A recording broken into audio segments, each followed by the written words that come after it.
Welcome again. In this video, we will study a pole zero cancelled system.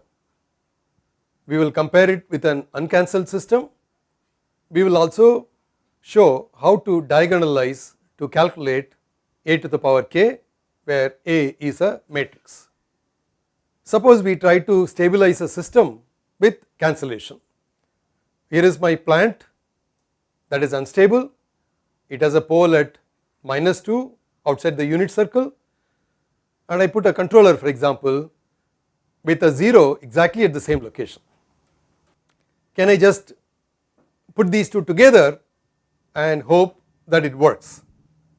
Suppose we cancel these two terms to arrive at this. As usual, small e, small y, that is variables in lowercase, denote the time domain expression. When I take Z transform, these are indicated by uppercase. So the question is, are the cancelled and uncancelled systems equivalent? We will refer to this as the mixed notation, where we have time domain signal here and we have transfer function in between. What we mean by this is exactly what we have here, capital E of Z and Y of Z. Okay, let us start with our uncancelled system and also the cancelled system. Let us look at the solution of the cancelled system. I can write this equivalently with this state space expression. For example, when you take Z transform, this minus 0.5 comes over here, it becomes Z plus 0.5, it comes in the denominator, so you get Z plus 0.5. It is very easy to verify. Now supposing I solve it iteratively, I get this solution. Y S of k is this. This S can be taken to indicate that it is a simplified system. We have shown in one of the earlier videos how to arrive at an expression of this type starting with state space equations. This is bounded because you see that minus 0.5 to the power k, as k goes to infinity, this term becomes 0, and so this summation also remains bounded, so the system is stable.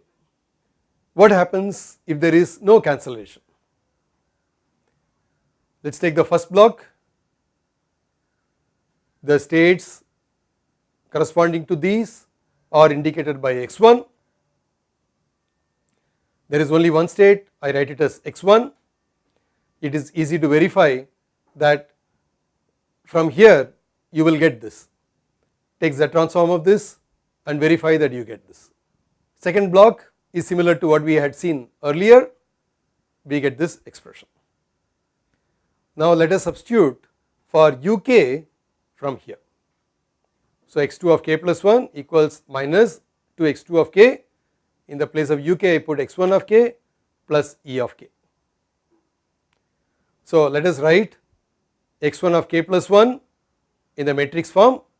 You can see that it is minus 0.5 into x1 of k, x2 of k is not present, plus 1.5 times e of k. Let us write it for x2 of k plus 1 here, then we will have minus 2x2 of k plus x1 of k plus 1 e of k. So it is not obvious if you just look at this expression, you have to start with this equation and you can fill out the second row, and the output y of k is nothing but x2 of k, so you get 0 1 times x1 x2.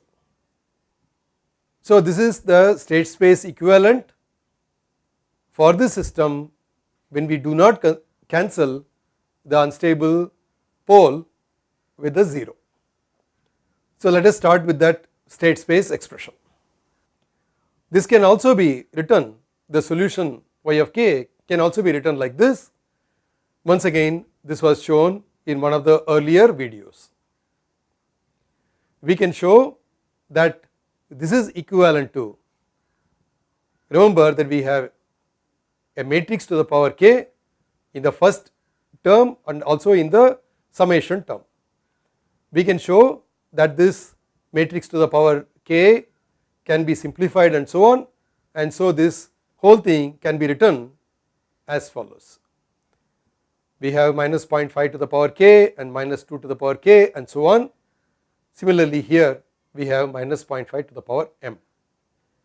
Now because this term is not 0, minus 2 to the power k blows up and the effect is felt at the output y of k, because what we are saying is when this is simplified you get this expression and it is unbounded because you have minus 2 to the power k and k goes to infinity. Where does this minus 2 come from? It comes from the pole that got cancelled. So here is the system where there is no cancellation. We have the solution of the system after cancellation. It's like this. The two solutions are identical only if the second term becomes 0, that is 1.5 x2 of 0 is equal to x1 of 0, so that the second term becomes 0, or all the initial states are 0. None of these two may hold. So it turns out that it is possible to cancel terms of a particular type. Suppose you do not have plus 2 here, let us say plus 0.6 here, z plus 0.6, and you have z plus 0.6, supposing you want to cancel this. Then what happens is you will have minus 0.6 to the power k, which is not of course present here, and hence these two expressions are not exactly equal, but at least as k goes to infinity, this term which will be minus 0.6 to the power k will go to 0. So at least asymptotically, that is at least as k goes to infinity, these two will be equal. So cancellation of unstable pole with a 0 is forbidden, that will result in unbounded terms, but cancellation of a pole and 0 inside the unit circle is okay. Now I will show you how to get this expression. Remember we had capital A to the power k. How to find capital A to the power k will be explained in the next slide. Supposing A is a square matrix, let J be its eigenvalue, jth eigenvalue, xj to be the jth eigenvector.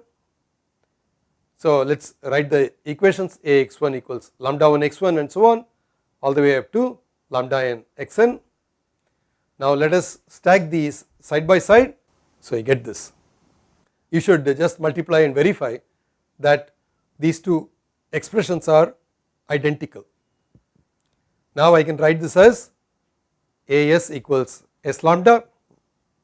Notice that these two matrices are equal and they are written as capital S.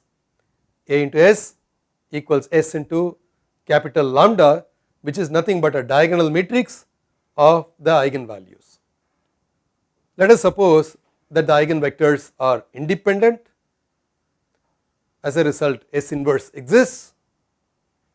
So I can write A equals S lambda S inverse. Now we are ready to calculate A to the power k through diagonalization. Let us take A equals S lambda S inverse. For A squared we just multiply A with itself.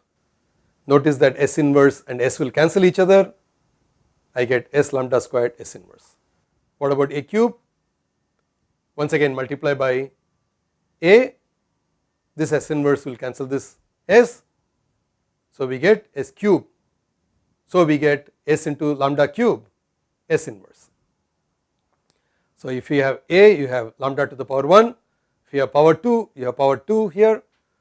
A cube means you will have lambda cube, so you can continue this and get a to the power k means s into lambda to the power k, s inverse, and it is easy to evaluate the right hand side because lambda is a diagonal matrix, capital lambda to the power k is straightforward, it is nothing but kth to the power of individual terms, and hence you can easily multiply these terms to arrive at a to the power k.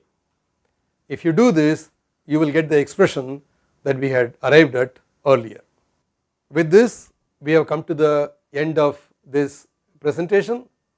Thanks for joining. Goodbye.